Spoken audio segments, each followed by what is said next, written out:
Minasan konbanwa. That means good evening and hello, everyone. Welcome to a very special episode of the Hashira Half Hour. I am currently still reeling from this experience, as well as the new trailer that we got yesterday.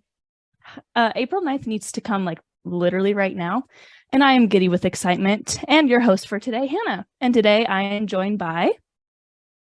Hi guys, it's Emily. Super excited to be here, and what a fantastic privilege it's been to have been able to attend. You know, not necessarily the world premiere, but one of several world premieres on a world tour, which is such a unique take, I think. I don't know, just feeling like still extremely honored and privileged to have been able to have this experience and totally recognize that for what it is. I'm really excited to get to share with you a couple of thoughts, or maybe a couple is going to be exaggerated, but we're going to get into it. So excited. Hello, everybody. It's Brian coming at you live. Honestly, I don't think I could have had a better time, to be fully transparent. Like, there were so many things that just made the premiere so special for everyone that attended, from the smallest details to all of the feelings that were shared by everyone who took part in it, to the audience, to everybody who was there. Really, there was not like a bad vibe in that building, and really the entire weekend. So I am super excited to get in this with y'all. Awesome. And we have Jenna back with us to discuss the premiere. So welcome back, Jenna. Hello, everyone. Jenna here. I am back, just like Rui came back after we all thought he was beheaded for the first time. I am so excited to be back and to relive all of these amazing moments and memories that myself and this group had at the premiere. And thank you so much for having me again. Yes, we're excited to have you back. Yeah, let's dive into it. First of all, wow. Like Emily said, it was like just an honor and a privilege to be there. I think all of us are still feeling the butterflies and excitement from this experience. Like, I don't know about y'all, but it's been over a week since we got back, and I'm like still struggling to get back to normal life. Are you feeling the same way as me? Kind of. I mean, like, for me, I haven't processed yet that like no one else knows what's going on. And like, I keep thinking about like, oh yeah, I'm gonna talk to so and so about, and I'm like, I'm gonna shut my mouth. Let's not do that, right? And so like, there are so many things that I want to tell, especially one friend who's also very into Demon Slayer. They're very excited to see Mitsuri on screen, and there have been multiple times where I'm like, yeah, have you seen Mitsuri's? And I'm like, I'm gonna stop right there. So honestly, I can't wait for like everybody else to be able to see this, because I think that this season is going to take everybody's breath away a little bit. I think people aren't prepared for what's coming. I'm not even prepared knowing the storyline, but what they're going to do with it to put it on your screen and make you cry some more, I'll leave it there. Totally agree, Brian. I've had so many people ask me questions about the premiere and specifically the movie and like kind of spoilery things. And I'm like, no, like, I can't say that. Wait and, experience that for yourself. I want to say that last week for sure, like, passed like in a blur for me. And this week, I think I'm doing a lot better, but I keep like, I'll be sitting there doing homework or work, and I'll just have like random flashes of like memories from the premiere. And I'll start just like daydreaming about it all. And so, I mean, it still like truly feels like I'm in like one of NU's like amazing dreams. I still can't believe all of this happened. Oh man, where to even start? Admittedly, the older you get, I feel like the more your brain divides a little bit into like, okay, I'm kind of back in adult mode right now. Okay, I'm in fun mode. And it's been a little bit of both for me, but every time I think back and reflect on the experience that we got to have, I just feel like so grateful. I'm like, I said it before, but like, what a privilege just to be included in such a small group of people. That was like the only date for the entire United States, which is huge. I feel very lucky that we were able to get a spot, and not only like get a spot, but to be there with this group of people. that's like so dear and special to me is, you know, that just makes me emotional. I was tearing up listening to like the opening songs while we're sitting there in the theater. I'm like, this is just the most beautiful thing. So I think that's what I keep coming back to, is just feeling grateful and blessed. Yeah, I agree. Just how it came to be was so wild. And Brian, I also have been in your shoes. I noticed when the trailer was released, a bunch of the clips from it are from like the first episode or the OP. And I kept on thinking, oh, this trailer doesn't even really have that much new stuff in it. And then I realized, oh, I'm like one of the only people in the world who's seen this yet. So it was pretty wild. But obviously it was an experience none of us will forget. I do want to say we are going to section today's episode into parts. We're going to talk about the pre-show and the performances. We're going to do a quick little non-spoiler review, pretty short just because it's really hard to review something without spoilers. And then we'll kind of dive into a spoiler review. We will let everyone know when we start the spoilers so that if you don't want the spoilers yet, you will know when to turn off and come back once you've seen it. I also, kind of to segue off of what Emily said about just being thankful that we were one of the few people there. This event sold out in 3 minutes. The experience of getting the tickets was something that I'll never forget either.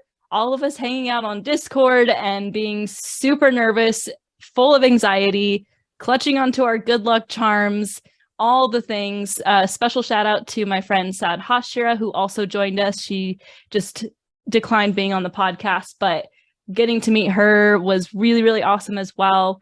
And it was just such a blessing. And I don't think we can stress enough just how honored we feel to be some of the people that got these tickets. So really proud of us for doing that. But let's go ahead and dive into the pre-show and performances. This for me was the biggest deal. This was the reason I really wanted to go to this. As a Tanjiro stan and a huge fan of Natsuki Hanai, or Hanai-san, as we'll refer to him, his voice actor, I was absolutely enthralled when it was announced that he was going to be there. And boy, it didn't disappoint. So let's kind of open the floor to discuss Hanai-san and speak on our favorite moments with him on stage. So one of my absolute favorite moments wasn't only seeing all of these people on stage, but almost living in Hannah's shoes through a lot of this. Because I know how much Hanai-san means to her. And gonna get emotional, but I truly felt like I was living through her because of how absolutely excited she was. And it just made me so happy inside. And so that was one of my favorite parts. I distinctly remember because Hannah and I sat next to each other during everything, and we were grabbing each other whenever something exciting would happen. We're just so excited. But not only that, of course, seeing Hanai-san on the stage and seeing him so close for the first time.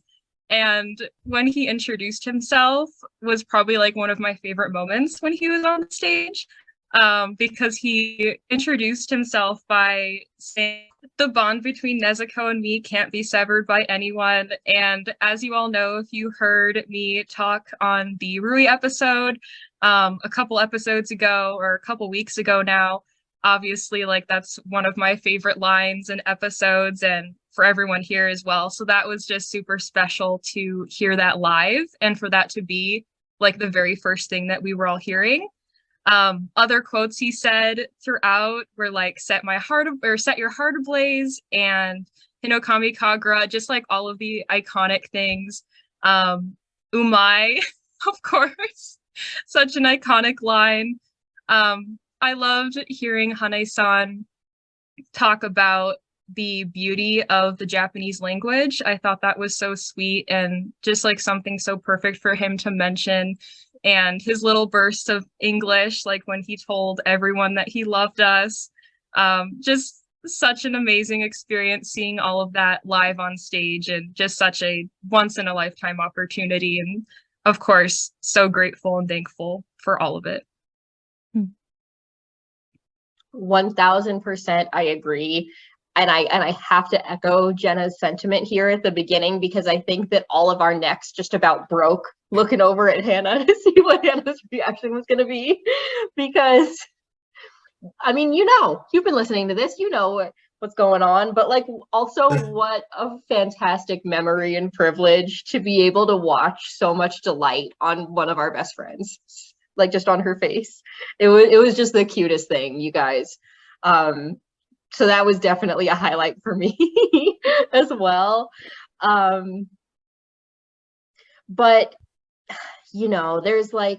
there are just some incredible voice actors in this world, and he really brings all of his energy to every performance, even when he's only doing one line on the stage for us. It's like it sounded like pitch perfect, like beat for beat, exactly how you have heard it, but live. So that was so exciting. I think I loved how humble and grateful he appeared on the stage, very formal, very true to like some of the Japanese etiquette standards I think that we've even seen in some of these shows, like very, like the hands together, like the praying, the thank you, the little bows on the stage, like just so sweet and aware, I think, of how important he is to a lot of people, but not letting that go to his head necessarily, which stays very true to the character that he plays. So totally fantastic to get to see him on stage. I think that my favorite moment in particular actually kind of started with somebody else on the stage. So I hope I'm not jumping too far ahead, but Zach was also there, who's the English voice actor. And there was just like some banter back and forth between them. We'll get to more of it in a second, but they were talking about like, oh, like, have you been to Los Angeles before? And like, what are you thinking of the city so far? And he gave a couple thoughts, and then Zach was like, oh, maybe we could go get In-N-Out together. Because like, what a novel thing. Animal style fries. Animal style. And there were these beautiful moments because there was a translator on the stage as well. And so there was like a very slight delay in Hanai-san's reactions, but I loved his little giggle after he understood like In-N-Out Burger in the sentence. And then they did post a picture together at In-N-Out Burger a couple days later. So it just really, really sweet and pure. And you could feel how grateful they were to be in the position that they were. So just a blast. Yeah, I totally agree with that. Kind of going back to what you were saying, Emily, about how Hanae-san really does represent the character that he portrays on screen, right? One of my favorite moments was actually really cute. He was like, he was talking about how he packed his suitcase half full because he knew he was going to buy stuff. And I was like, OMG, girl, same. Like, I buy stuff all the time. Like, same. And then he was like, yeah, I filled it up with all this stuff for my daughters. And I was like, we're no longer the same.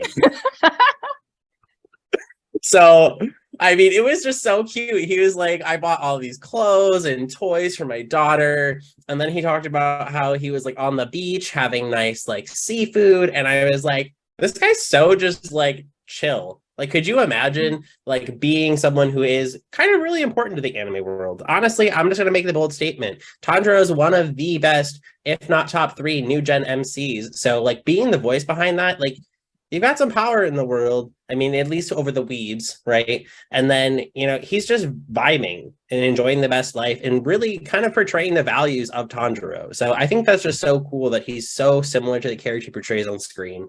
That was just really heartwarming to know that he's like a good person behind the acting. Yeah. I feel very called out right now, I have to say.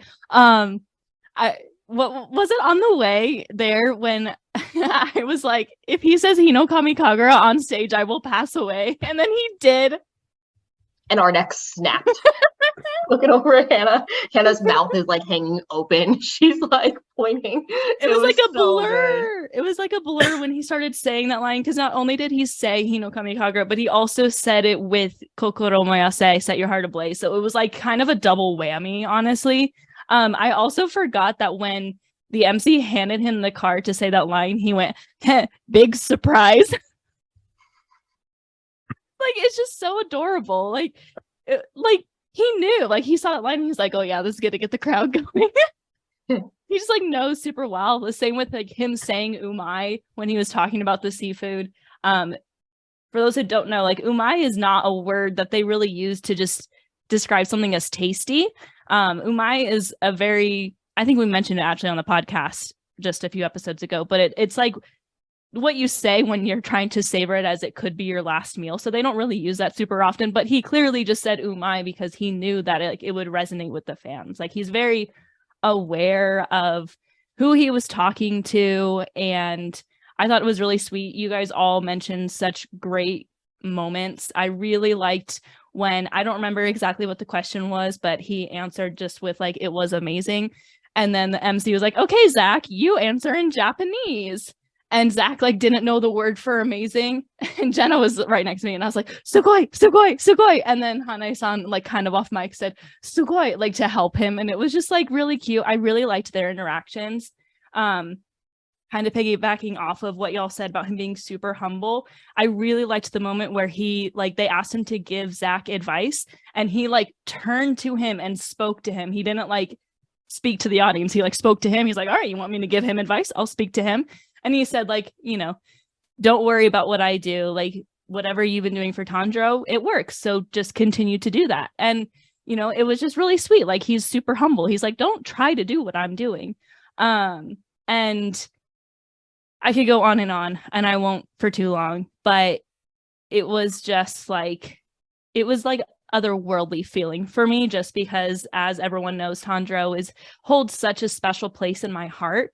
To have the person who is like practically half the character, you know, what is Tanjiro without his voice? To be standing in front of us and someone who lives so far away, like this is not super common because he's so not, you know, he's not local to us. It was really, really beautiful. I think I did lose my mind when the first thing that came out of his mouth was the last line of Hinokami. Like I knew from that moment that it was going to be wild, but just absolutely wonderful. I don't think I'll ever forget this. I know I've said that a couple times already. We weren't able to actually meet him. I was hoping to, but some people did. And I'm like super, super excited for the people who got autographs from him and got to take pictures with him. Like that is an amazing experience that hopefully someday I'll get. But I'm still like super thankful and honored to be a part of this night. So I'm going to attempt to speak in Japanese. I am like taking a Japanese class. So our listeners know I'm not just like pulling stuff out of my butt. Like this is actually stuff that I practiced, was given to by my sensei. I just hope that I can say it right. Hanae-san, arigatou gozaimashita. Kimetsu no Yaiba to Tanjiro ga daisuki desu. Korekara mo ganbatte kudasai. And that translation is, Hanae-san, thank you very much. We love Kimetsu no Yaiba, and Tanjiro, please continue to do your best. Okay, I think I did that okay. All right. I was a little nervous for that. I was like, am I gonna do this? Woo! Arigatou gozaimasu. Now, he wasn't the only person on the stage. We've touched a little bit on the fact that the English voice actor for Tanjiro, Zach Aguilar, was there.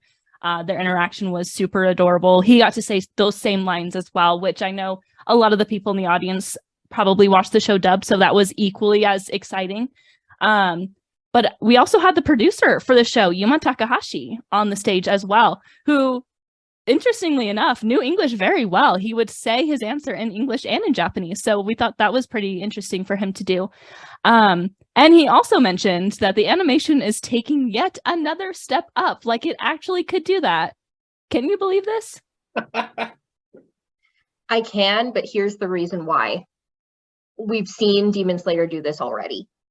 It started off like way up here, right? Like the expectation was already set high with season 1, because I have never really seen a show animated as beautifully in like the same time period or before. And you can tell that a lot of budget, a lot of thought, a lot of time and effort by a huge team was put into this.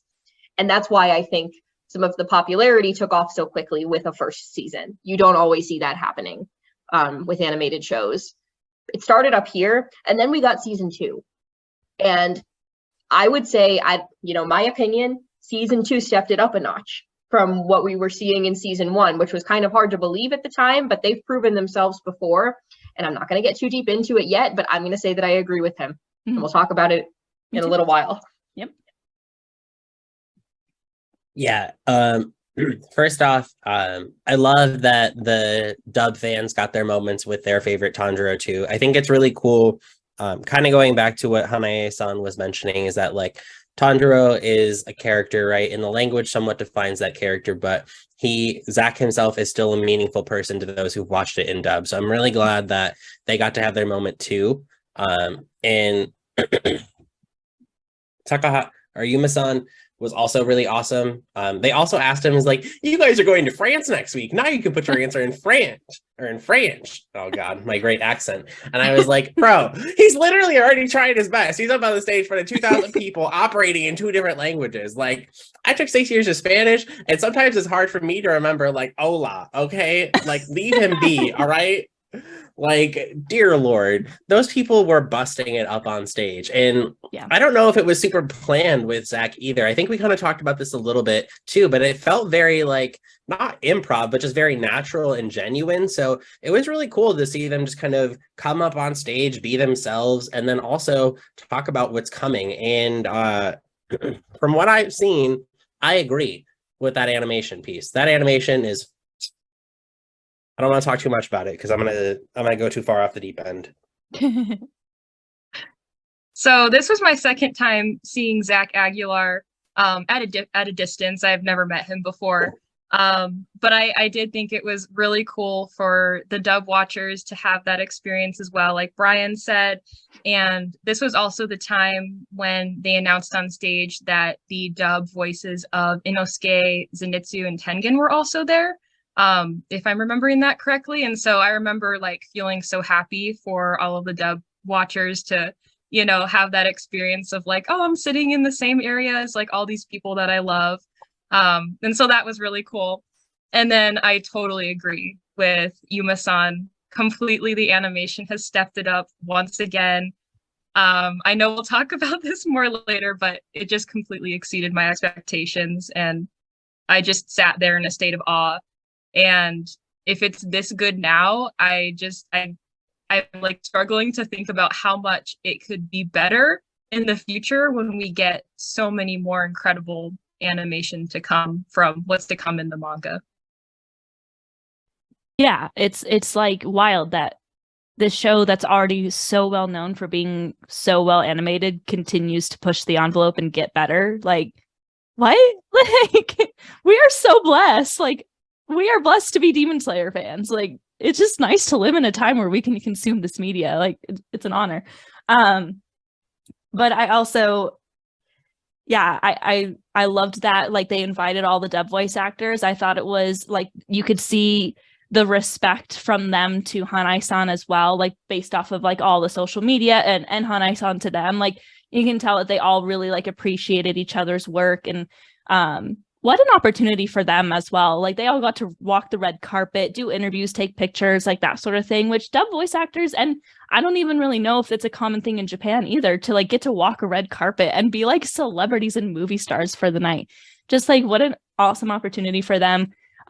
Definitely have a goal of whenever something like this happens again, because inevitably I think it will, with how popular Demon Slayer is, that we will be invited. That's our next goal. We're going to be red carpet guests next time. Absolutely amazing. Just so much hype. And, you know, we hadn't even gone to the movie yet. And we were like, at least I was freaking out. I know, like, for me, like, someone who is such a fan of Tanjiro, as well as just a fan of Hanae-san himself, I have been for a while. It was pretty wild. But we also got an amazing performance from the Entertainment District OP and ED artist. MA is, I believe, how they said her name. I know a lot of people say Aimer or Eimer, but it was pronounced MA. How amazing was this? I think that performance was really cool, to be like straight up. I think that it was so nice to hear it in person, because you could tell that like she was giving us the Entertainment District vibes. Like, she was giving Mystique a little bit, like she was giving a little bit of like edge too, and like she definitely played on kind of how the season worked out and really kind of took that to her advantage. Like, when she was like kind of doing some of like her little like trills, it kind of reminded me of like how fireworks pop, or like kind of the sounds they make, if you will. So I thought it was a really cool and like somewhat inspired performance, if you will, for the opening. Because let's be real, Zanko Sanka slaps so hard. So I think she did an excellent job overall. 10 out of 10, would recommend on Yelp. For sure. I thought she was absolutely beautiful during her performance. And I could just tell that she had such a genuine, pure heart of gold. And we could see how much she was enjoying performing for everyone. And it's just such an iconic song. And just hearing her lovely voice live it was just so special. And that song is like played constantly in my car, the opening song for the entertainment district. Same. And so it's just always a constant jam that I just adore. And it was just so special seeing her. And then also when she was performing, they had this big screen behind her kind of recapping some things from the entertainment district and giving some parallels between Tanjiro and Nezuko and Daki and Gyataro, which was just like absolutely beautiful. And I absolutely adore the parallels seen between those characters. And I'm sure all of you will talk more about that once you get to the entertainment district. But I remember I was like so enthralled in watching what was behind her. And then I look at her and she had like one of her hands like on her heart and her other hand like reaching up, and she was just so into it. And so it was just absolutely such a gorgeous performance. Agreed. She absolutely crushed it. And she had like a really hard task to live up to in the first place because she had to follow Lisa and like that opening song, which is at this point, I think almost synonymous with the Demon Slayer brand. It's like, that is like, you will never question which show that song is from. That's a hard act to follow. And yet I think that she did it. You know, I think that MA was able to pull it off because now this second song is also closely associated. And also Women's History Month. Can we just give a quick shout out to like 2 badass female fronted bands having the OPs for one of the biggest animated television shows of all time? Yes. Huge, incredible. And the live performance absolutely showed that as well. Although I think it also kind of showed like that humble Japanese etiquette that we've talked about. You know, very interesting. I have not had a chance to see a whole lot of musicians from countries that are not considered, you know, in the West. I've not seen like a lot of Japanese artists or anyone from the eastern part of the world. And so it was very interesting to see like the stage presence compared to what I am used to. I do like to go see a lot of musicians, and it was much more subtle and understated, but that didn't take away from the magnitude of her presence on the stage. It was really cool for such a tiny little thing. She had such a presence and she really let her voice do the work. And she has a killer voice, like just incredible. It was such a privilege to be able to hear 2 songs as well. And I think, did all of us get the CD? I think that, so there were like 200 signed CDs. I think I have mine right here. I don't know if we're going to use this video, but got the little, oh, it's blurring it. Got the little signed card from MA, and I think there were only 200 of those. So another privilege, you know, just really taking in how grateful I feel to have gotten the opportunity to be included in such a fantastic moment. So yeah, agreed. Fun fact, Zenkyu Sanka was my most played song on Spotify last year, so I was pretty excited about that song, seeing it live, hearing it live. Oh my goodness, her stage presence was just absolutely amazing. I also loved how in between songs, I think like people in the audience kept on screaming like, "I love you, we love you," and she was like waving her hand like, "Yeah, keep it going." Like, you wonder like how often does that happen in Japan? I know like there's a big like side of Japanese fans that are very wild, but you know, like that's just common in America, and you just kind of have to wonder like how common is that? Like, how common do you have like the singer like have people just shouting at them like, I love you, we love you. Like she seemed very like, but not like, oh yeah, like I am cool. Like very just like, oh, like thank you. It was really sweet. Just so incredible, so talented. Her speaking voice was even beautiful. Like everyone was like, wow. So just absolutely amazing, incredible. And I'm still like struggling to find the words for that experience. We are going to be transitioning now into our non-spoiler review of the movie here shortly. But I just wanted to really quickly say, any final thoughts on that pre-show and the performances? Yeah, so I just had two things to say really quickly.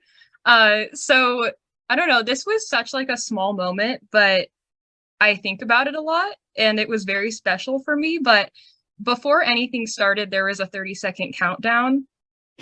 And just hearing like 2,000 plus people like chanting every single number until 0 was just so special. And like, of course, like I was contributing to screaming out all of the numbers, and our whole group probably was. Everyone was just going absolutely wild. And it was just like so special to be there in that moment. And then something else I wanted to just mention really quick is that before the movie started, I think Emily mentioned this a little earlier, but they played the season 1 theme song and then the Mugen Train and then Entertainment District kind of in order. And they had like kind of like a summary of events for each of the seasons, each of the arcs. And during the season 1 song and summary, of course, Rui came on the screen. And I completely lost it. Like, I'm pretty sure I screamed and then I shouted, "That's my boy." And I think I was can confirm that did happen. Yeah, I was like reaching out to the screen as if I don't know what I was doing. I went absolutely wild. Shout out to the guy who was sitting behind me and Hannah. He was dying laughing. He was so into it. His name is Adam. So Adam, if you're listening, you were great. But and then later on, a couple days later, I think I was talking to Brian's partner about it, and he said that when that part came on, he heard like this huge uproar to his right, and he looked over and he was like, "Oh yeah, that's just Jenna. Okay." You were completely expecting it, and I was just dying laughing, and I was sitting like probably like 6 or 7 people away from him, so I guess I was very loud. But always and forever, much love to my favorite spider boy. I think I have something small I want to add to real quick. This was, it might seem small, but it really was such a nice gesture, and I don't know that there's going to be a better time to talk about this than right now, but I guess I've never been to like a movie premiere quite like this before. So again, just going to keep mentioning how much of a privilege it was, but you could tell that there was a lot of care and thought put into this, not only by all of the attendees and like the speakers, but also by the companies that produce and distribute the film. So it was put on, at least in Los Angeles, by Aniplex of America, and they really made us feel welcome in the seats that we were in. And I believe at least the whole lower level, we're all gifted like these really nice and generous gift bags as well. Mm-hmm. I've never had something like that happen before, but like these beautiful like canvas totes with like a really generous offering inside. It just made it feel almost like they were counteracting the ticket price a little bit. And showing us how much they appreciated that we were there to help support. So we all left with like a bag of treats and goodies, which was really cool too. Yeah, that was actually kind of nice because speaking of that, there was a friend who wanted to go with us but couldn't afford it at the time for tickets. So that was nice because obviously I have a husband, and if you've seen the TikToks, you know that I have absolutely no space on my shelves until I put more up. And so we were able to give her one of the bags, which was really nice to do because we didn't need 2 sets of the same figures, but there was so much there. For my final thoughts here, I think the last thing I want to say is that seeing all 3 Tanjiros on stage Now, what we didn't mention, what we forgot here, there was Chibi Tanjiro standing on stage, and that man posed very well. He was ready to do his Hino Kami Kagura. It was so cute because Hanae-san was trying to find where to put his hand on Tanjiro as they were taking a picture. It was really awkward and really cute at the same time. And I will never forget that moment, as it was just so polite. He was like gently holding on to a tuft of Tanjiro fluff. And it was very cute. He definitely struggled to find where to put his hand for a minute with like the whole audience watching, since their backs were turned to us. We're all just like, okay, figure it out. Come on, you can do it. That picture took so long. I remember that part. Yeah, and the MC's like, Tanjiro, and Tanjiro. It was so cute. But ditto what Emily said about the gift bags. I think those gift bags are probably worth, or like if you buy all of it brand new, around $60 to $80 was kind of like my guess. And every single person got that, which means some people, like, their tickets were worth less than that. I think they paid, like, they got money back to attend practically. You know, the website said you get a free souvenir with every ticket purchase. And what do you think of when you see that? Like a poster, like maybe a keychain, and we got these giant tote bags just full of stuff. And it was just really incredible. Like, again, like you said, Emily, you could tell just how much thought and how much like Aniplex of America, Crunchyroll, Demon Slayer, like how everyone involved seems to really like care about their fans. I mean, they're giving this world tour because of the fans. So just really incredible and super, super grateful for all of that experience. Cool. Well, let's go ahead and transition into our non-spoiler review of the movie. This is a little bit different than doing an episode recap because we can't really like sit here and rewatch the episode and then come up with questions specific to it. We have to pull it all from memory. And of course, this is also spoiler free. So the first thing I just want to say is like, let's kind of open up and let's just give our general thoughts about the movie without giving away spoilers as of now. You guys are in for such a treat. Tomorrow night or tonight, by the time this podcast comes out. I highly recommend, if you are able to do so, that you try to go see it in the theater while you can, because I believe we were, again, very, very fortunate, and this was like a really nice theater that had like a fantastic setup. So one thing that stood out to me was actually the audio mix. And I don't know if maybe they remastered some of it, because I'm sure that a lot of you know that like the general outline is that we get the last 2 episodes of the Entertainment District, and then that's combined with the new episode that is about to kick off the 3rd season. So there is some content that you've probably seen before, but it felt brand new getting to watch it again on the big screen and getting to hear the sound surround you. At some moments almost grotesque, at some moments uplifting and empowering.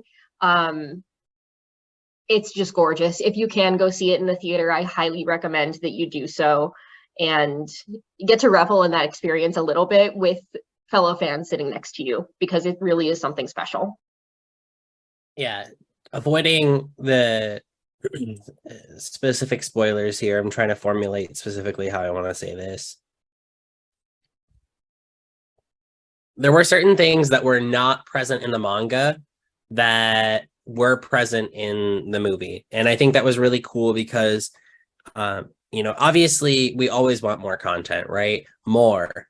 When do we want it? Now, right? So I think it was really cool to see a little bit more of the world building take place, and also some of the other supporting cast members that maybe we would have wanted more of are playing a bit of a larger role and are still getting some screen time here. So I think it's really cool in the sense that they are still taking the time to acknowledge that other parts of the world exist and that there is like that object permanence outside of our main characters. And I think that's a nice touch, because a lot of animes can get focused in on just a couple set of characters, and especially in larger cast animes where you have a lot of people that are going on, it can sometimes be a little difficult to keep track of, when, this person went on this mission and did these 8 things. So it was nice to know that everyone got their touch up and like, hey, they're still breathing.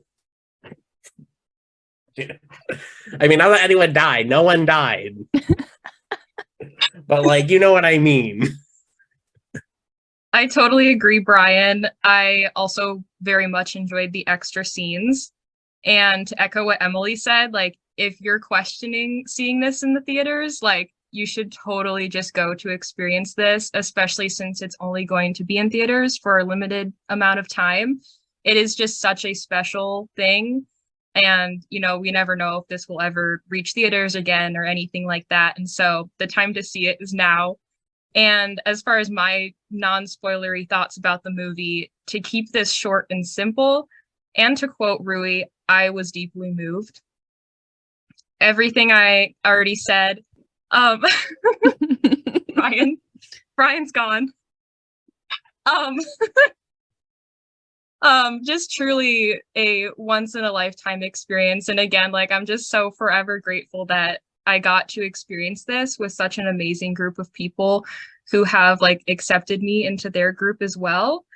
And this movie just completely exceeded my expectations. And again, like, the animation there's just such a drastic step up, if that's even possible. Absolutely gorgeous. And I just sat there in awe the whole time. Yeah, I ditto what all of you said. I didn't know what to expect fully coming into this. I wasn't sure if they were going to kind of edit everything together. Well, it is like the 3 episodes back to back, including the OP, the credits, like all of that. Like, it's just like one episode, okay, next episode, okay, next episode. Like, we're binging it. It's kind of fun, which I found is interesting. And I think that's something that's important to know, like, heading into this, that's what you're going to get is your 3 episodes. However, seeing it on the big screen with that music, like, and sound and all of that, like, I felt like I was watching a new like show practically with when the Entertainment District was playing. Like, I've seen those episodes multiple times. Like, I've watched Entertainment District over and over again since it came out. Like, I love that arc. It's my favorite arc so far.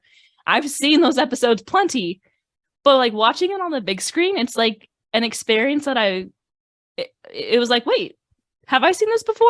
And it was incredible. And like we've said, the animation in season 3, episode 1 has taken a step up. I think the first 10 minutes of it, I practically didn't breathe. I was holding my breath the entire time because it was so well done with the music and the voice acting. And not to say spoilers, but like, they're revealing some new characters, like, just all together, like, so well done. And truly, to echo what everyone's saying, it is, if you're in North America, it is only playing from March 3rd until March 9th. That is 6 days. If you can, please go see it. A lot of people are going to say this is a cash grab. And you know what? Maybe it is. But this is cash grabs are good in the entertainment, this is how they pay their people more money. This is how they get a higher budget so that they can continue to step up the animation and not overwork their employees. So give them their money. This is for us. This is a gift to the fans to say thank you for the popularity, to say thank you for being a fan of the show. So take the gift and go see it in movie theaters and enjoy it, because this is something that could happen again, or it might not happen again. Who knows? So that's my thoughts on everything so far. From the trailers, however, this is not super spoilery because we've seen multiple trailers. We know that we're getting some new characters in this arc, kind of as we've continued throughout the story. Usually a new arc means a new Hashira. Maybe we're getting 2 new Hashiras this arc. And we're also getting a new younger Slayer who we have met before, but we're going to get to know. We've got Genya, we've got the Mist Hashira, and we got the Love Hashira. Who are you most excited to see on your screen? before I answer that, I'm gonna go back real quick. When they were playing them as episodes, I of course have to make a joke. I was like, "Who's got the skip button? Where's the Netflix skip to the next episode? Who's skipping the intro?" That was you? Yes, that was me. Who else did you think it was? I don't know. But going to actually the question here, I cannot say that this arc would be complete without my favorite Hashira, just hands down, Kanroji Mitsuri. Like, are you kidding me? Like, she's so fun, she's so bright, she's so bubbly. I love her so much. Like, seeing her on screen was so great because obviously we've seen her in the Hashira meeting in episode 24 of season 1, but like getting to see her full personality and to see her interactions with other characters and to see her demeanor outside of just the narration that she did in that episode back in season 1 was really cool. And I thought it was so nice to be able to get to know more about her. And I am very excited to see her fight on screen. That's amazing, Brian. I'm also very excited for that. And I love all three of these characters, and I'm just so beyond excited to see their character arcs and more of their story explored in this animation form. Muchiro and Mitsuri are both in my top 4 favorite Hashira. And so I'm like super excited to see both of them, but I would have to say I'm most excited to see Muchiro. He is my very top favorite for all of the Hashira. And so I'm just so excited to see him, and he's my most recent cosplay too. So that's also been like very exciting for me. I'm just going to say something. This is not on the list of the characters that we're supposed to be talking about, but I know what you're going to say. We're getting Haganazuka this season. Ladies, it's Women's History Month. You know. Oh my gosh. Oh, I am so excited. That was not on the list, but I had to just throw it out there. That maskless man is gonna scream his way into our lives this season, and it's gonna be wonderful. Of this list of the 3 Hashira or the 3 Demon Slayers, I should say, rather, that we're being introduced to, I'll give a little bit of love to Genya here because no one else has said his name yet. I'm excited for all 3 of these. We love the Hashira. All of them are really well-rounded and make up a really interesting and colorful and kind of rowdy group.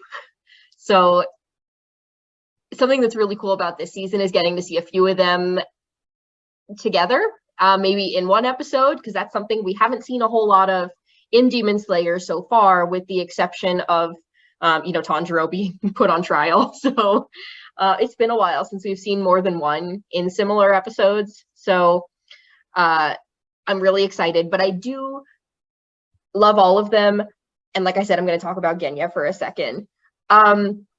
Who else is pulling up to the fight with a gun in this show? He's ready to pop a cap in these demons. And he's just like he's just such a guy. He's like such a guy. He's like a loner, like maybe even more than Giyu, because he's aggressive about it.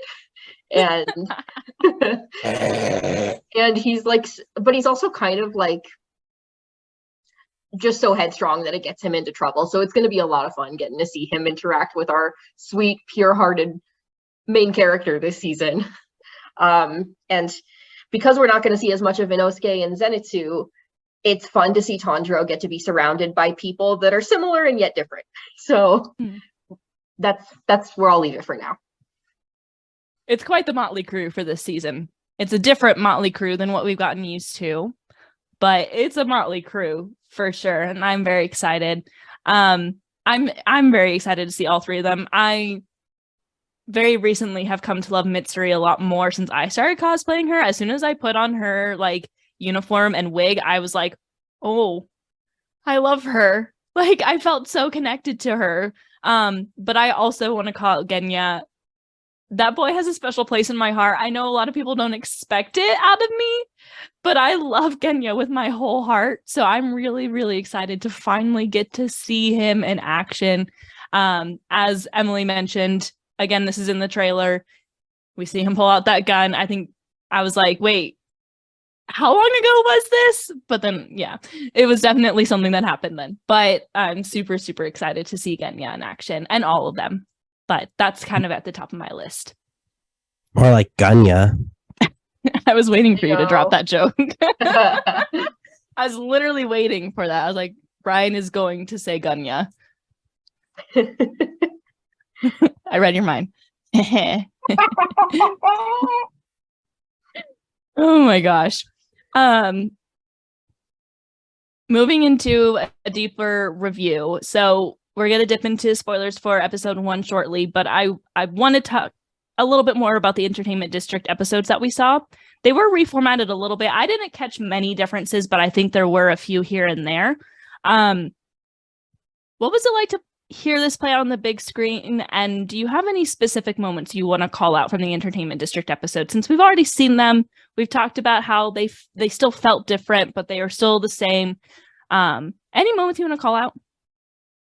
Yeah, it was absolutely incredible. I think something that stood out to me the most was the slight changes in the audio, which we briefly talked about before. I think one of my favorite changes was how the theater made the fire crackling sound like it was behind us, whereas like the audio and the music and everything kind of just still sounded like around us. But if you kind of like took that second to like think about the fire and you could just hear it behind you, like that was so cool to hear. And it sounded so real. Something else they did with the audio was like amplify like stabbing and cracking. For example, Tanjiro's fingers, which like the audience completely went wild because the fingers part was like the first time that the audio was amplified like that, and just everyone went like absolutely insane. But yeah, seeing this battle in particular, like there's just so much color, so much going on. I think this has got to be one of the most beautiful and brilliantly animated battle scenes that I've seen in animation. And so being able to see that on such a big screen is just so special, including everything that they added to the audio. Absolutely agreed. And I think I'm going to piggyback off of what Jenna just said. All of the sound effects incredible, but we'll move away from the fingers. The fire crackling was incredible, but also like the visual of that. I think that the final fight of Entertainment District that spans those last 2 episodes, like we mentioned a little bit earlier, it takes it up a step from where we were in season 1. And this is the first time that there's been a chance to see this animation on a big screen like this. And it's another reason I really think if you are able to, that you should go, because it really deserved the screen time. We saw Rengoku and the Akaza fight in the Mugen Train movie. And if you were fortunate to be able to see it at the theater, there was a chance to do that.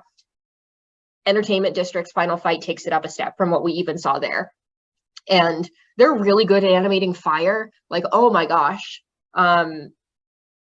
I don't know how they do it, but it just like dances and licks its way across the screen, and it's just so gorgeous. So combined with the masterful mixing of the audio, really made it feel like an immersive experience and almost like you were there observing it yourself. Those episodes are so special, and it was a short little, like 11 episodes that we got, quick little Entertainment District season. But that doesn't mean that it's not deserving of its time on the big screen, because those animators and the voice actors and the entire crew that worked on it put everything that they had into it, and it's worth seeing on that scale, I think. So I think with this one, a couple things that I noticed, and I mean, maybe this is like kind of what we talked about already, the sound remastering, right? I thought it was really cool as Tengen made his quick comeback after he had finally figured out the score of Gyutaro's moves. I noticed that you could really start to pick out which direction the like blood sites were going were definitely related to the way that the chords were structured. And it was really cool because I was starting to pick out, like, I can hear your sound. Like, it was so cool to be able to like kind of think like, oh, I'm just like Tenga, like I can hear, I know where it's going here. Like I could tell that like as things like change, and it was just so cool. And also like the fireworks combined as kind of like he was moving and they were fighting together. Of course, I have to show love for Zenitsu because his thunder just looked so good on screen. Dude, oh, Thundercop and Flash at Godspeed was just perfect on the big screen. I lost it. Like there was a moment in the entertainment district arc where I think it was the moment where Zenitsu was in the pile of just wood, just being like, ah! And then he just got up and the entire theater erupted. And I was like, oh, like I lost it. That was my turn. It was my turn to freak out. And there it was. Yeah. I think these last 2 episodes and the entire entertainment district, I'd like to see the whole thing on the big screen, honestly. But like, I feel like the fight between Gyutaro and Tengen, and of course, like it's not just them. It's also, you know, you have Daki versus Zenitsu and Inosuke, and then Tanjiro jumps in. That whole fight to me I've always enjoyed it a little bit more than Rengoku versus Akaza. I've always loved Rengoku versus Akaza, but this fight like took a step up in the animation, in my opinion, and I liked how it was like everyone was still able to take part in this battle. It was teamwork, and so it felt like it was made to just be viewed this way, like, and I think that's why it felt slightly different for me, because I was like, this is how it should have been the whole time. And obviously, like, we don't necessarily want them to always make it into a movie, because we get a much longer delay when it's just like an arc as a movie than, you know, in these situations, we usually get like a 6-month delay from when it releases in Japan to here, which is pretty wild. But it just felt very designed for it. And the surround sound, the fire, everything just was perfect for being on the big screen. And I definitely felt it in my bones and cringed when Tanjiro's fingers were broken. I will say we all knew it was coming, but it was way worse. I think in the theater, they made that one loud. And speaking of the cringe, like the whole audience felt that. I know not everyone loves it when audience like cheers and screams and laughs really loudly during a movie, but the crowd's energy throughout this movie made the experience better for me. Like I was hoping the audience would be like that, and they did not disappoint. Every moment in the battle when Tengen showed up, even when Tanjiro first like goes from this like on his knees being beat up and going like, all right, I'm gonna headbutt you, let's start this battle. Like big cheers for that. Big cheers for Zenitsu. Big cheers for Tengen, for Inosuke. All of those like big, like everyone knows what's gonna happen because we've all seen it. Belly laughs in the super funny moments, random shouts of I love you and woo. Being in a room full of 2,000 Demon Slayer fans was something like I haven't ever experienced before. I've been to anime conventions, but this was 2,000 Demon Slayer fans specifically. Thoughts on the audience? Oh my gosh.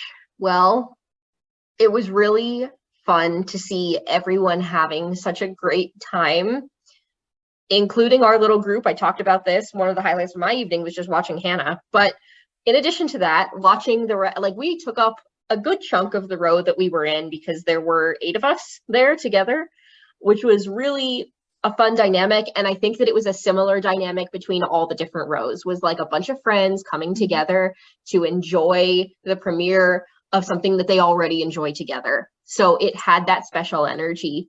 And everyone just like wanted it to be good and wanted to have a great time. And I think that their expectations were blown out of the water. So getting to revel in like their disgust at, like Tanjiro's fingers being broken, and then also like celebrate in the wins of the show and like the triumphs of the animation all together as a collective group. There's just something to be said for like that positive energy that was just like emanating through the entire room and coursing through everybody's veins. And it was a good crowd. It was not an annoying crowd. It was a loud crowd, And there were a couple moments where I'm like, we need to turn up the mics on our speakers because these guys can't get enough of it and they're going to keep screaming, but I can't hear them on the stage. So if I had any complaint, that might be my only one. But it's only because we were such a boisterous audience that was so happy to be there. So incredible crowd. I mean, I have to say, what a peanut gallery at the Orpheum Theater, right? Like, everyone was losing their marbles. Come on now. Like, we were all so hyped, and it felt so nice to know that there are others in Itsu stands out there, because I wasn't the only one shouting. I was like, there's my people! All you anxious babies! It's us! So it was just nice to know that, like, it's kind of cool because you get validated, right? Like, you got the validation that, like, hey, like, I'm an adult and I love these 2D characters who have emotionally moved me more than I ever thought I would be, right? Like, it's nice to know that there are other people out there who, like, understand the themes of the show and are really willing to, like, go out there and put their hearts on their sleeves and really just demonstrate their love for something that's brought all 2,000 of us together. And I thought, kind of like I said in my intro, not a bad vibe in the building. Like, everyone was super nice. Like, and there were super long lines for merch too, and nobody complained. Like, just such a good time overall. The entire crowd, and you could feel everyone was buzzing. Like, as you were walking by other people were like, oh my God, like, I can't wait to see it. Like, and it wasn't just us, like, everybody else in the building was hype. So it was just so nice to be able to be around just like a general crowd. You could feel the same aura. Everyone was for sure filled with just such genuine, pure joy. And like Hannah said, I've never experienced something like this before where the audience is just so hyped. And I 100% agree that the audience's energy and passion made the experience so much more fulfilling. And there's just something to say about like a room of like 2,000 plus people and fans of this story that it like love it so much, and it just made me feel like all the more accepted. And as like an introvert myself, I'm typically like a very calm and quiet person, especially in public settings. But in like a situation like this, like I felt like my true passion for this story and this show and everything, it was just burning so bright. My heart was quite literally set ablaze. And I'm just so glad I could experience this with such close friends, and they could kind of see this, the more true, passionate side of myself, because I was definitely one of those people who were cheering and crying and laughing and everything. And I just wanted to give a huge thank you to all of the audience for making this special occasion all the more special. Oh, it was so good. And I feel like I need a ditto. Like, just, you could tell a lot of those people were there with, like, it was groups, it was friends. Like, you wonder how many of them are in our shoes where, like, they had a friendship that was bonded over this show. Like, Demon Slayer holds a special place in our hearts because it brought us together. And I'm sure a lot of people felt that same way. And so to get to do this experience with all of you guys was just the icing on the cake. And then you add to it the 2,000 people in the same boat as us, just as excited for it, wearing their Tanjiro kimonos and all that, you know, like, so much excitement from the crowd and from our group. It was a night to remember, for sure. All right, here we go into a review of Swordsmith Village. So if you don't want spoilers, this is your chance to turn back. 3, 2, 1. Spoilers ahead. Here we go.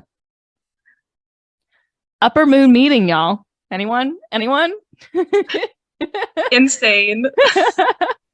The animation, the OST, the voice acting, the reveals, the comedy, the intensity, absolute S tier. I think this is what I was saying. Like, I was holding my breath the entire time. Like, this, they did not disappoint. They took the Upper Moon meeting from the manga that I felt was already amazing and multiplied that feeling by 10. Thoughts on the Upper Moon meeting? Let's go. I want to save demons for other people to talk about, so I'm gonna let other people talk about Akaza. But I'm gonna talk about Doma. Now we've seen Doma before. He's not technically a spoiler, but I guess I could spoil that Doma's eyes somehow got better from the first time we saw them. Like the eyes in his animation, and I think as we start to get to know him more and get to know more of what he's about, we'll understand him a lot more. But my lord, they did that character justice. He is so playful and funny and cute.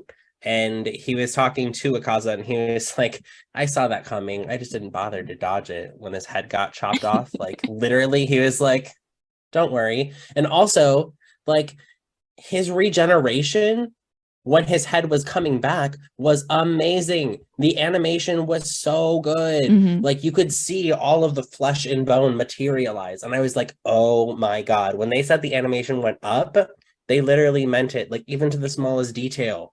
And then there was also a very other funny moment where Doma was crawling on the floor, like pretending in front of the other upper three, and they're all like staring at him. That's how I feel on a daily basis, folks.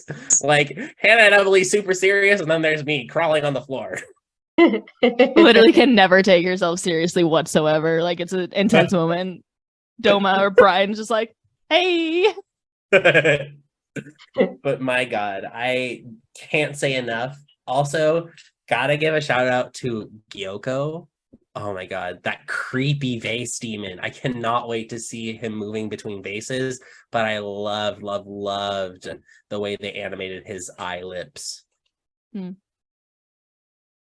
For sure, all of that amazing. And I feel like I'm gonna like have like a whole speech to say right now because this was like my favorite moment of the movie.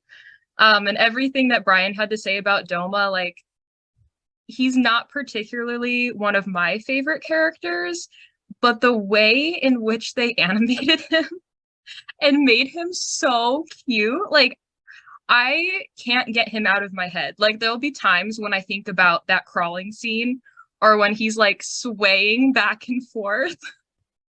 Or like the scene when he like snapped and it like zoomed in on his face and it was just like so cute. Oh my gosh. Yeah, Doma, I was laughing so much at him. And then Gyoko, that was really cool for me to see because I recently painted his pot for a photo shoot and it was like exactly the way that I had painted it and envisioned it based off of like fan art and things that I had seen. So that was really cool. I'm very curious to see his movements and to learn kind of like more about him through the animation. Kokoshibo. I know Hannah will have lots more to say about this. The way in which they revealed his face was so strategic because they made you focus in on what Akaza was doing in that moment, and then it just switches to Kokoshibo's face for the first time. And I was not really expecting to have a reaction to seeing this face, but because of the sudden way that it happened, I literally like full on screamed. Like she did. Absolutely. Can confirm. Shrill screamed. Yeah. I think Hannah and I like we freaked out. Like we went absolutely wild when we saw his face. And they absolutely did it justice. And of course Akaza. If you don't know, he is my third favorite character out of like the whole story. I love him so much and they did him absolute justice for that first scene. Like they added so much that wasn't in the manga and they made it so gorgeous and stunning. And I know that I was sitting there with like my jaw completely down. Like my mouth was wide open. I'm pretty sure I was like leaning forward, like barely breathing, eyes completely wide, glued to Akaza in the Infinity Castle. And I am so excited to see all of these demons again in the Infinity Castle. And I tend to like really cling to the demons and their backstories a lot. as I'm sure you can probably tell. And so just seeing that upper moon meeting that I had been anticipating for so long, it was just the most incredible feeling to be one of the first people seeing that play out. And oh my gosh, I don't even know what else to say about it. I am so excited to see it again. It was just absolutely amazing. Everything with Muzan, I could talk forever about it. We've talked already a little bit in this episode about like they've said that they've taken the animation a step further or like a notch higher. This is the scene so far. This is in the first episode. This is the scene.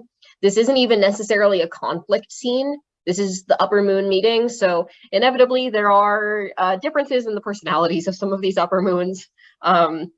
However, at its core, it is not a fight scene.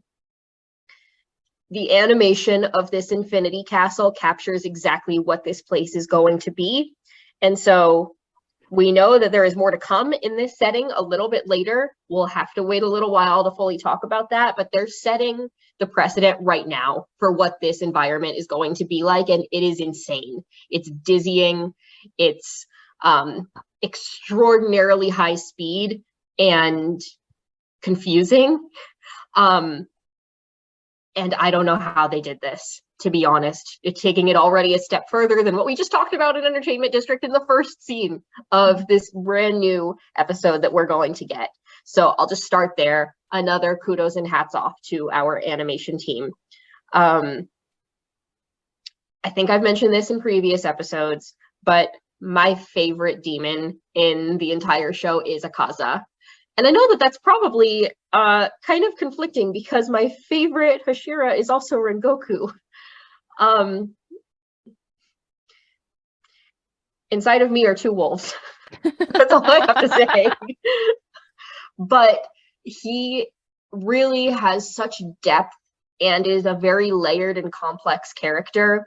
And I think that's something that they've set up really, really well right here at the beginning. Not long after we've just seen what happens with him and Rengoku, they're already setting him apart from the other demons, because like physically apart from them, in that he doesn't really seem to like the rest of them very much. And he's pretty vocal about that, particularly with Doma. And it's clear that there's going to be a focus on him because they chose to use him as the focal point and the focal character for the movement of this introduction to the Infinity Castle. We see him kind of get zapped into there by Muzan, and we follow his journey to the center of this infinite castle. So like, why Akaza? We'll get to that later, but they're doing a nice job already of setting him apart. So keep an eye on his character as we continue to proceed. But seeing all of the upper moons in, or at least the remaining upper moons, I should say, in one place is haunting. And each of them for different reasons. We've seen Akaza's brute strength in a fight before. And of the surviving remaining members, he is the last one, or the only one that we have seen, I should say. We have not necessarily been introduced to these other characters yet. So this is our first time getting to hear some of them speak, getting to see some of their character design. And it's haunting to see some of these new characters introduced, and to know that even Akaza was upper rank 3. We saw how strong he was, and now we've met upper rank 2 and upper rank 1 as well. And something else that I think that they've set up really nicely here that we touched on a little bit already is there is such a difference in strength between the upper and lower moons, and we've seen that demonstrated. Among the upper moons, you can tell the difference in strength between the lower 5 of them and the upper 1 just by the entrance that we get. It is chilling. So I'm gonna keep saying it, but you're in for a treat. Yeah, I mean, my favorite demon is Kokoshibo, so like I want to talk about him a little bit more. They took so long to reveal his face. Like he kept on saying something and it was just the back of his head.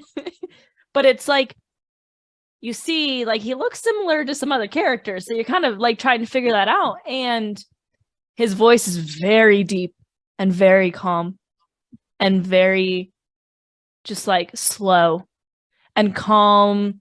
But yet, I think the moment that really got me was right after Akaza freaking like destroys Doma's head, and we're all like, whoa, he's mad. All of a sudden, his hand is gone, just sliced off, and you don't even see anything happen. It's just like sliced off. You're like, what? And then you see like Kokoshibo from behind. He's right next to him. His sword is already sheathed. You're like, oh God. Like creepy, super creepy music is playing. And we're getting this feeling that like, excuse me, things are getting real. Like we're spending this time with demons for a reason. We've slowly gotten to know them, but now we're seeing them just like interact with each other in this way. We're getting their personalities, like we're getting this development from the bad guys, and it's very interesting. But I just have one question about Kokoshibo. How can someone be so hot and so creepy at the same time? Why do I find a character that has 6 eyes hot? What is wrong with me? That is a good question, Hannah. You said this, I think, on the car ride to California. I just remember like dying laughing, but honestly, I feel the same way about Akaza because I think he's hot. I'm imagining like bad Valentine's cards. Like I don't know if you guys have seen those, but like the bad ones.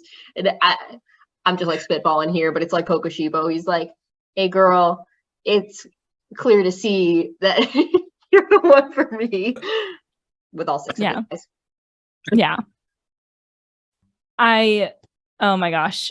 There's so much mystery still involved with him too. And going into like Akaza's entrance, like that was all like the manga was very quick with his entrance, and like UFO Table did not need to do that. They like him like flying through the air. We're seeing all these different things. Oh, it's so good. And I'm looking forward to seeing more of the Infinity Castle to come. All right. We got to move on from the Upper Moon because this episode's going to be long. I apologize to our listeners. This is like a quadruple length episode at this point, but we have a lot to talk about. Like this was an experience. We got to get it all out there. After the meeting, so we got through it. It was amazing. Probably the most hype of the episode.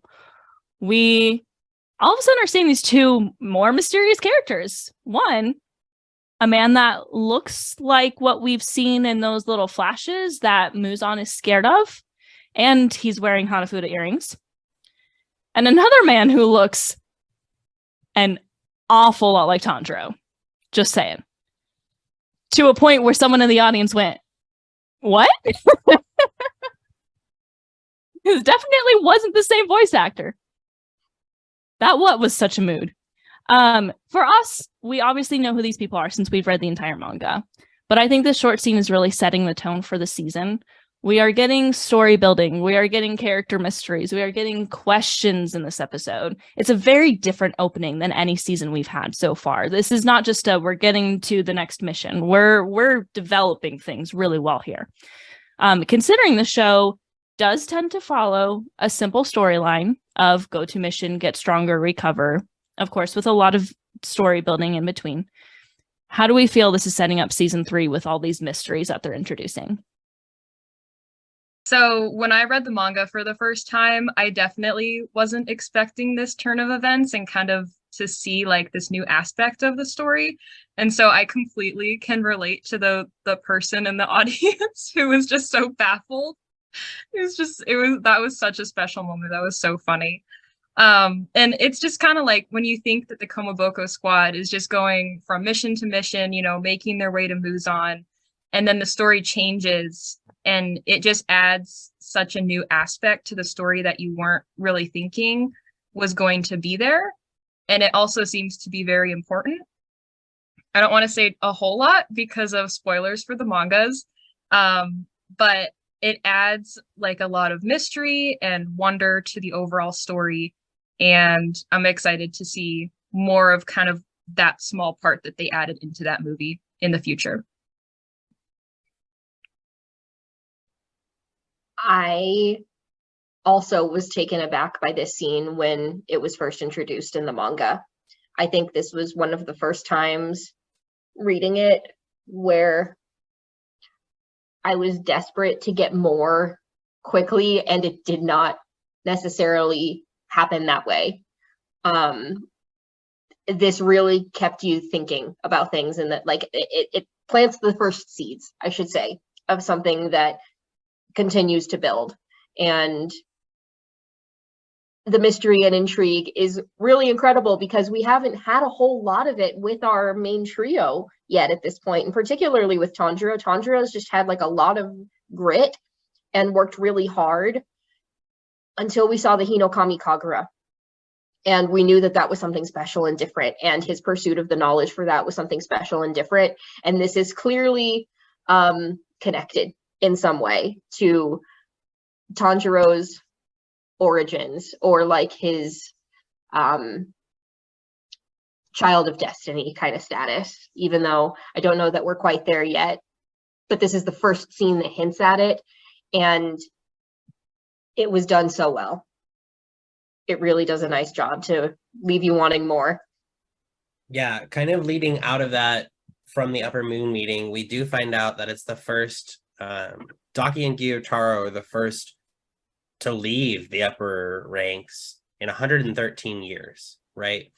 So clearly Muzan is like shook, right? He's quaking in his boots because now he's pissed that first off, he lost one of his powerful soldiers, but also, right, these flashbacks that we're getting clearly allude to something of, you know, greater caliber than what happened with the entertainment district. And I think that's what's really important here, is that knowing that you have more powerful enemies to face, right? Obviously, since the very first couple episodes of Demon Slayer, we have set Muzan as the like penultimate like villain of this entire series. However, there are still many steps in between Muzan and where we are right now. Like there's still 5 of them, because there's still 5 demons left, right? So at this point, right, it's a very terrifying kind of thought to take on, right? That you still have a lot farther to go, and you still have to unlock a lot of power at this point, right? You still have to be able to come up with something that's going to get you through steps 5 through 1 until you get to the ultimate baddie. So definitely a lot to think about for where our characters are going with their, you know, strength and power level. Yeah, you get the feeling that something's shifting in the story, truly. Like, just so many mysteries being given to us. Like, we're in the steps towards the final, you know, but we got a lot to learn first. And I think that's going to be a theme for this entire arc. I think this arc is just going to take a different turn for us as far as like story-wise goes. We do find out that this was Tanjiro's dream. So we do see that this is connected to him. Obviously, that character looked just like him, so it's connected to him in some way. The episode name is Someone's Dream, which we didn't know what it was going to be called. So that was a big reveal. That was really exciting to see. I think that was a really good name for the episode. And we find out that Tanjiro was actually in a coma for 2 months following the Battle of Entertainment District, which is kind of a big yikes that, you know, he was in a coma for that long. But we do get a really sweet moment with Kanao. I really loved that little moment. She's speaking a lot more now. She's like openly speaking to him, not even thinking. But then chaos ensues. Goto, the Kakushi, shows up, talks about his fateful ties with Tanjiro. We find out that Zenitsu has already recovered. He woke up like a day later, had some broken legs. He's already out on a mission. Inosuke was close to death, but now he is scaling the ceiling like a spider. This scene does what Demon Slayer does so well. We went from some mysteries, some super serious moments, and now we're belly laughing, serious to comedy seamlessly. I know Emily has thoughts on this scene because I know this is one of her favorites, but what are your thoughts on this transitional scene? It's so important for us to have these lighthearted moments, because especially as we get deeper into this story, they are fewer and more far between, because the stakes continue to get higher. And so when it's serious, it's really serious. We've experienced that already a few times. We've experienced loss and suffering in the show. So we need the little silly moments with our boys. And this one delivered. This was one of my favorite scenes in the manga too. This was like one I was laughing out loud reading this panel. And there's a handful that I can think of. One other that comes to mind was the first time we saw our boys in drag in Entertainment District. And they're like, what's wrong with you? Why are you all so ugly as girls except for Inosuke? Through no fault of their own. But this was, so anyway, this one I think comes in ahead of that scene for me in just the delivery. I think it's the delivery of the lines that really sells it for me, because it starts off a little bit more with the serious tone, and you've got Tanjiro laying on the bed. He's just waking up from his like month-long coma, which is kind of insane. He's like, oh, I'm awake. How are the others? Because of course he's thinking of other people and not himself in the moment he wakes up from a month-long coma. But they're like, oh, well, you know, Zenitsu was fine. He was able to get up pretty quickly. He's like, oh, what about Inosuke? And the way that they say it is something to the effect of like, he didn't make it, or, you know, something like more, you know, he's like, oh, that I must be hallucinating him on the ceiling. And then the camera pans up immediately and there he is. And I'm like, what a little gremlin. We love him.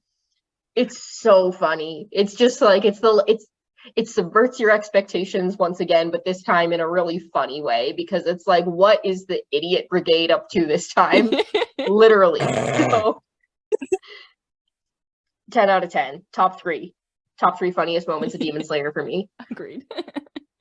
Yeah, I think this was kind of that world building that I was alluding to earlier, right? Because you get to see Zenitsu's on a mission in the land of snow. And he's got like boots on. It was so cute. And he had a scarf. Like, that was so cute. That wasn't in the manga, by the way. So yeah, it's really nice to get to see, like I said, Zenitsu's still alive. He's still breathing. That was what I was referring to, right? But like, it's so fun because, of course, Inosuke on the ceiling, like, honestly, kind of vibes. Like, I feel like that is kind of where he belongs to a certain extent, right? Like, I could just see him being like a spider boy also at the same time. I think it's just kind of nice, right? Because you also get to see, right, like Kanao really weaning herself off the coin at this point, right? Like, now she's kind of here, she's getting into kind of vibing with the rest of the group a little bit. I think she's kind of finally found herself in the Kamaboko squad. And I think that's what's really nice, is that you know, she's able to just like vibe right in. For sure. And I think what Emily said was super important about kind of, we needed this kind of comedy scene right after such like a creepy and eerie meeting with the upper ranks, and it just like reels us back into our favorite main characters. I want to shout out Tanjiro and Kanao's interactions. They're just so precious. And I'm so happy we're seeing more and more of Kanao, and her time to shine is ever creeping closer. So that's exciting. I totally forgot about Aoi like turning into a ghost as she was like entering the room, and everyone is like just going absolutely crazy. It was so chaotic. So that was really funny. I just completely forgot about that being in the manga. I had to go back and check. And then, yeah, for Zenitsu, that was such a special scene too, because I also really love Zenitsu. And just like him screaming Nezuko-chan on like the top of his lungs was so cute. And oh yes, like Emily said, the Inosuke scene with him on the ceiling, I was anticipating that, and it definitely did not disappoint. So that was just so fun. And to Hannah's delight, Tanjiro was just such a sweetheart in this scene. And so I was happy to see him again. And of course, for Hannah. They really animated him to just look so cute the whole time. He's just like laying there with a smile on his face, just like, I'm here, like I'm alive somehow. Yeah, I agree with all those moments. Going off of Kanao too, I really enjoyed how like chaos was just happening in the room. Like Inosuke was on the ceiling, like everyone's yelling at him because he's still like recovering. Like he was the worst off of all of them after the end of Entertainment District. You know, if he were normal, he would have been dead. But like, this is just like so wild. Like everyone's yelling at each other, and Kanao's the one who's like, "Shut up, Tanjiro fell asleep." And just to like see that character development in her in such a silly moment was so good. Like I just love to see like they're weaving her character development into the story so well already. She hasn't played that important of a part yet, and of course like like the story's gonna progress. We can tell she's probably gonna get her moment to shine, but I really enjoyed just like that whole chaotic energy scene. Everyone just wild, and Tandra's just laying there just like happy. Like they're all there except for Zenitsu, who's already on his mission, unfortunately. Can you imagine the chaoticness of that scene if Zenitsu was still there? I think Gotage purposefully didn't put him there because it would have just been too much. Like Tanjiro would have been sent back into a coma if Zenitsu was there. He was like, no, take me out. Oh my gosh. But we do get a nice little montage of Tanjiro getting better afterwards. He's starting to kind of do his rehabilitation like we've seen, and we find out Haganazuka is not happy. Sent him some not so nice notes. It has been 2 months and he has not sent him a new sword. That's how unhappy he is. The choice is made for Tanjiro to head to the Swordsmith Village. And thus begins the name of the arc. So we know that we're heading to where we're going to be spending most of our time this season. He's sent to the village in a very unique way. Shout out to the Kakushi for literally shoving those nose plugs in him. I felt so bad for him. That looked so painful. He doesn't know where he is because they've switched off like 10 times or something along those lines. Did you enjoy that sequence of events of getting passed off and the little moments of Tanjiro being just such a sweet kid and making all the Kakushi like blush and be happy? That was really nice. I definitely thought it was an intelligent choice for the Demon Slayer Corps to run it this way. I mean, you know, there's no Google Maps at this point, right? Like, we can't just be like, to the Swordsmith Village, but like, you got to have your path kind of to find out. And so I think it's kind of interesting that they made this essentially like their top secret, like Fort Knox location, a campy moment where they're like, yeah, like we're going to have this guy piggyback on these people and you're going to run for like 2 hours maybe until you get to the next person. And that's how we're going to get you there. Like, that's ridiculous. But also Tanjiro being like, all right, this is our method of travel. I will do my best to cling on as tight and I'm going to try and breathe to make myself lighter. Like, that's what I imagine going through his head. I'm like, oh, am I too heavy for this person? Oh, they seem kind of slow. Maybe we need a break. Like, that's what I imagine as they were running. I thought they did this scene very well. And I remember when I read it for the first time, one of the first things I had wondered was like, how is this going to be animated? Because he was just jumping from person to person. And I think the way that they kind of like drew the picture from what I'm remembering from seeing this only one time, but like Brian said, I think it was a very intelligent choice. And going back to what Hannah said about like the nose plugs, I think both of us like flinched so hard when they like jammed them up his nose. Yeah. And so I thought that they animated this scene very well. And especially when Tanjiro is, you know, thanking everyone after going from person to person, because that was also like very much highlighted in the story as well, which is just so in line with his character. So I'm glad that they kept that in there and highlighted that as well. It really is a fun sequence of events, for sure. I think that it does nicely to demonstrate the length of time and distance that's traveled. Maybe a little bit more even than that's in the manga, that it's like quite a journey for everybody to go on, and to keep, you know, this Swordsmith Village that's at the end of this journey such a secretive place that they have to keep passing people along, because it's so important to keep the swordsmiths safe from the demons, who otherwise would probably come and find them pretty quickly, because the swords are so important to eliminating them. So I totally enjoyed it. Just a sweet, pure little moment that served a lot in the short time that they spent demonstrating it on the screen. Yeah, it gave us a lot of information onto like how the Demon Slayer Corps runs, with like making sure that the Swordsmith Village is hidden so that demons can't find it. And I liked the little map to just kind of like depict like how far they're going, and it was super cute. I thought they did it super well. We arrive, we meet the leader. When he tells Tanjiro to like bow, put your nose on the ground, and Tanjiro's just like super intensely bowing. I thought that was hilariously animated as well. That made me laugh. We are introduced to two newish characters. We touched on it earlier. Now we're going to take a deep dive into them. First, we get introduced to Mitsuri and Genya. Both had a very wild introduction. If you know what I mean. If you know, you know, for both of them. I won't go into too many details on that. What are your thoughts on their introduction and how it aligns with their characters from what we know so far? So I'm going to start with Mitsuri. I think from the very little that we know of her so far, we know that she has like a genuine love and care for people.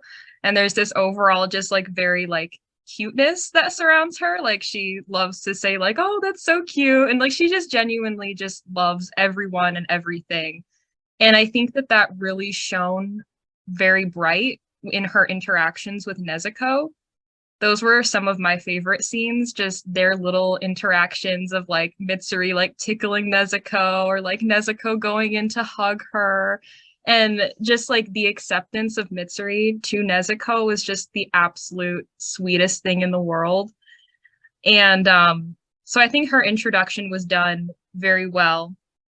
And then for Genya, I think it was also very fitting for him. What we know about him so far from one of the first episodes, and then very briefly later when he kind of bumped into Tanjiro in the hallway, we know he is very aggressive, grumpy, and we're still seeing that in the hot spring scene.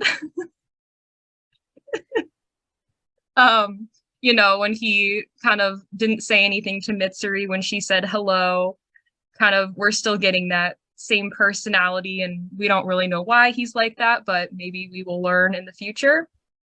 And of course, the hot spring scene once Tanjiro arrives and we see a little more of that aggression shown. But yeah, I think the introduction of these two characters, again, were very fitting for them. Absolutely. And they couldn't be more different, the two of them, which I think makes for a really fun dynamic moving forward. Yeah, entirely different aesthetics, fighting styles, personalities. It's going to be a good, if not extremely wild time that we're going to have over the course of the Swordsmith Village season. So really looking forward to it. And boy, did the crowd go wild for both. I'll let you decide what you think when you see it on your own, but leave us a comment. Let us know what you thought. Yeah. Listen, y'all aren't prepared to see Mitsuri on screen. Obviously, we've already kind of touched on like how cute and adorable she is, but also like the way that she inspires other people. And I guess we mentioned there are spoilers, so I guess we can talk about this. Like, just the fact that she said that she's like, when Tanjiro asked her, why did you join the Demon Slayer Corps? I wanted to find a husband. Yes, queen. Well, get that bag. Get the ring, girl. I love to see it, right? Like, she knew what she was there for. She's like, I'm looking for a strong man. And of course, right? There's how many? 9 Hashira? There's 7 strong men around her. Some of them are clearly not of age. However, I'm sure she has that in mind as well.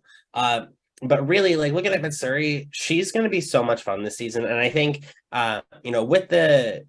with what we know about who they'll be facing this season, as well as like manga readers, I think it's going to be very interesting to see kind of the dynamic between them. We've seen how some, Demon Slayers and other demons fight each other. I think it's going to be set up for a very interesting fight scenes this season. Yeah. Mitsuri running to Tanjiro and just being like, all the good vibes because I said hello and he didn't say hello back was very just like very Mitsuri. And then Tanjiro says Genya's name, and what does Genya say? Die. Like, come on, dude. Like, I get that, like, you're all grunge and emo and stuff, but like, for real, it's so dramatic and I love them. We get some extremely cute moments like Jenna touched on between Nezuko and Mitsuri. They went ham on the cute moments. I don't remember the manga being quite so like, okay, we're really, really diving into like Mitsuri and Nezuko being like cute, like sisters and stuff. Tanjiro and Mitsuri talk, some more jokes. We finally get the final character reveal at the end. And it is Muichiro, the Mist Hashira, and ... the man in the dream? Thoughts on this slight cliffhanger? So excited to get to see our little guy, Muichiro, for a brief moment, even if he's kind of akin to a Gen Zer. He's our Gen Z inspired character for sure. He's like, I feel attacked. Look at the clouds. Also, I'm going to speak down to people that are a lot older than me. But we love him. We love all the Hashira in this house. The man in the dream, that slight cliffhanger. Ooh, foreshadowing. We got a little bit earlier. I'm excited to get to see a little bit more of this because, as I mentioned before, to me, this certainly insinuates that Tanjiro is, again, a character of destiny, but we don't know why just yet. We just know that he probably is. So I'm excited to get to find out a little bit more about that. And they also mentioned that there's a tool somewhere in the village that can help you become stronger, according to legend. So I'm curious how that might also tie into this. We'll see. I think with Muichiro, I think that with him being a character that I experience less hype for, is how I will put it, right? Like, he's an A1. He's still a Hashira. Like, he's still good. He's just not something I super hype for. But I think the entrance of Muichiro is very fitting for him because, you come up and he's in the forest vibing, right? As most typical 13-year-olds would be doing, right? And then of course, right, we get to see this illusion of what the man looks like from the dream. And, Tanjiro is kind of, I think at this point, going into the woods and finding himself just a little bit, right? Like, you get to see you never come out of the forest the same. Emily has given that to me, and I want to thank you for that because I've used it multiple times in my life now. But, right, he's going into the forest, and he's also meeting someone somewhat powerful, right? He is the youngest Hashira we know of, right? He's 13. So he's going in there, finding and probably running into this person who is of such high caliber. What's he going to come out with? That's the real question here. Yeah, so as I said earlier, Muichiro is one of my favorite characters, and he is my favorite Hashira, so seeing him was very exciting for me. Obviously, I wish he had more screen time in this first episode, but it totally makes sense that that's where it's going to pick up on next, just because it can only be so long, and that was kind of later on in the chunk of the manga. But yeah, I think the foreshadowing with the person from the dream is very interesting and such a perfect way to end that first episode, to leave people wondering like, oh wow, like, who is that? What is that? Like, why is it there? And so yeah, I'm so excited to pick up where it left off, and I think it left like a couple cliffhangers, like the treasure thing that Emily was talking about, and there's just so much more great things to come. Yeah, we seem to be on like a straight up treasure hunt at this point. Like, that's what Tanjiro was doing when he ran into Muichiro. He was like, all right, Nezuko, like, let's go search for this treasure. Like, I'm going on a straight up treasure hunt because he's still not like fully healed. Because it's only been a little while since he woke up. So we're going on a treasure hunt, y'all. Woo! Demon Slayer X One Piece. Oh no. That means we'll never find it because but Uh-oh. Sorry. Don't come first in the comments. Don't come first in the comments. I'm joking. I just know that the show's been around for a while and we still haven't found the One Piece. So, But super exciting way to end the episode. I agree. I'm really excited to see Moichiro in action. I think, you know, like I'm kind of like Brian. He's kind of low on my Hashira list, but I still love him so much. Okay, I'm gonna be honest. I think Jenna knows this, but he's actually last on my Hashira list, which is weird because I really do love him. But like it's so hard because I love all of them so much. But I'm really excited to see him in action in the anime, and I think if I see him in the anime, he might start to jump up a little bit higher. So we'll see how that goes. But great cliffhanger. I'm so excited for April 16th for when we finally get episode 2. Since April 9th is going to be great, but we're going to see the episode that we've already seen. So we're almost done. We can't forget to talk about the OP, which was shown at the end of the episode 1. How do you think this one differs from the other openings that we've seen so far? I know a lot of people had some mixed reactions. I even had mixed reaction on it at the beginning. So what are your feelings on the new OP? I like it.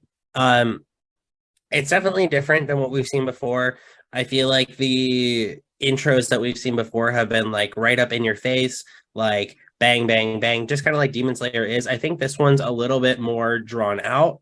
I think, because that's going to reflect how this arc plays out as well. I think the choice to go something with a little bit slower tempo was really interesting because I think that Swordsmith Village is a little bit more of an elongated arc. And so I think that they've done really well in mirroring the energy of the season and matching that to whatever the song, really demonstrates. For sure. I think the song definitely has a very different feel to it, but that doesn't mean that it's bad. It's just different. And I really like that. I listened to like the 30-second release of it that came out like a couple weeks ago before the premiere. And I kept listening to it and it was stuck in my head, and it still gets stuck in my head sometimes. And then I waited to see kind of the full thing play out at the end of the movie for the first time. And my eyes were just glued to the scene because there's just so much happening in that short window of time. And like, I don't remember every single thing that happened because it was so fast. And I'm pretty sure I started crying toward like the beginning of it. So there was also that I was dealing with, but it's so good. And I'm excited to see that song again after the movie and like really like dive deeper into what was shown. And yeah, I really like this song a lot. Agreed. I enjoy it a lot, but I'll agree that it's got 2 tough acts to follow. So it's very different than the other 2, of course, and it may be a little bit more of something that needs to grow on you. I think it may be a couple episodes before we're all dancing around the living room watching the new episodes. But I do think that it will come because it is good. It is definitely a solid song that I think is going to match the slightly more gritty feeling and the nature of the fights that we're going to see in this season. Yeah, I think definitely the first time I heard it, I was kind of like, huh, what? Like, I don't know about this one. And it with the visuals, I think the visuals are kind of what sold it on me, as far as like how the OP goes. But also kind of to back up what I was saying earlier, like there's a shift happening in the story. And I think, this kind of mirrors that. It feels different. Like it feels like something's changing, that something, is going to happen, maybe whatnot. But it's hard to follow up Lisa and MA. Like I have to admit, I was a little bit disappointed when it was announced that it wasn't going to be one of those 2. I thought since MA was going to be there that she would perform the 3rd season OP, but obviously that didn't happen. But it's grown on me a lot to the point of like I listen to it every day on like there's a YouTube video of the whole thing. It's a leak, but I listen to it and it's really good. It grew on me a lot and I'm really excited to let it continue to grow on me. Cool. Well, this was a great first episode to what is going to be an absolutely fantastic season. Any final thoughts overall? And as for your rating, what are you going to give the first episode out of 10? I am for sure giving this first episode a 10 out of 10. I've already like gushed about it so much, so I'm not going to repeat myself. But any other final thoughts that I have are basically just about the experience as a whole. And this group of people is just so spectacular. And I'm just so glad that, again, I've been accepted into the group. And I wish we could do this all over again. We all had such an amazing time. But again, I'm just so thankful for all of these amazing memories that we all got to share together on this trip. And I'm really hoping we can do something like this again in the future for whatever Demon Slayer has in store for us. And then just really quick, if you wanted to check out a YouTube video kind of showing the highlights of our time, I did make a 4 or 5-ish minute video of kind of everything, and that's on my YouTube channel. It's called Master Fandom, if you wanted to check that out. Go check it out. It's so cute and pure, and we had such a good time. I'm just going to completely echo Jenna's sentiments so far. I think that, I mean, okay, let me back up. 10 out of 10. That's my rating. If not for the whole episode, purely for the Infinity Castle scene at the beginning. 10 out of 10. It, like I said, it's already set the bar extraordinarily high, even though we had just watched the Entertainment District episodes. So go see it. You're in for such a treat. But I do think that getting to be there with such a wonderful group of people really pushed it over the edge for me. So take your friends, go see the movie, have a great time, enjoy it. Yeah. I mean, these are the people that I set my heart ablaze for, and a couple other who aren't with us. So it's just so nice to be with people that you can really just let your inner like child out with. And I think that's what's kind of nice about this entire like validation of as you grow up and allowing yourself to enjoy the things that maybe you didn't get to enjoy as a kid. I think that's what's really cool about this, is that like we all have a passion for something that, you know, a little niche, but still very meaningful to us. And I think that was really cool to be able to experience that all together. So an amazing time that I think this was truly a once in a lifetime opportunity. For the episode itself, though, I'm not going to say 10 out of 10, actually. I'm going to give it a 9 because I do not want to, I guess, devalue from what else is going to happen this season. Because I know that with where we were, with just such small things, that this season will break the scale for sure. Knowing just how Akaza was transported through Infinity Castle, or even that there was one thing I didn't get to talk about, was Muzan was literally upside down the entire time that they were having the upper moon meeting. And there was just this weird animation of how he was upside down and so were they, but they were all still standing correctly. My God, my brain, she blow up. Anti-gravity for the win. This is like, you get the feel that this Infinity Castle is like not within this world, which is like, what does that mean? Ditto what all of you said. I'm going to give it a 9.9 out of 10, just to kind of sentiment, or just kind of repeat what Brian said. I think this season is going to break the scales.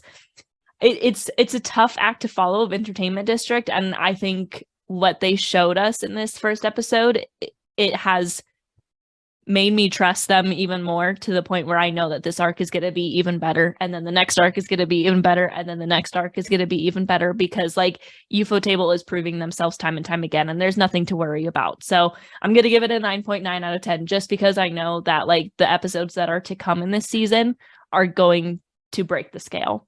And also, yes, the group of friends, just the experience as a whole, from start to finish, from the time we got in the car and we're filming TikToks and drinking Starbucks to the time we got home, me crashing during the drive. And I don't think I said this to you guys yet, so I can't believe I'm saying this on the podcast first. But as soon as I got in my car on Sunday night to drive home, I started crying, just out of like pure, like, first of all, like emotions. And I was super tired because I barely slept that weekend, but just so thankful for the experience, and so incredibly thankful for this group of friends that, you know, that we have, and everyone involved in this. Obviously it wasn't just the 4 of us, but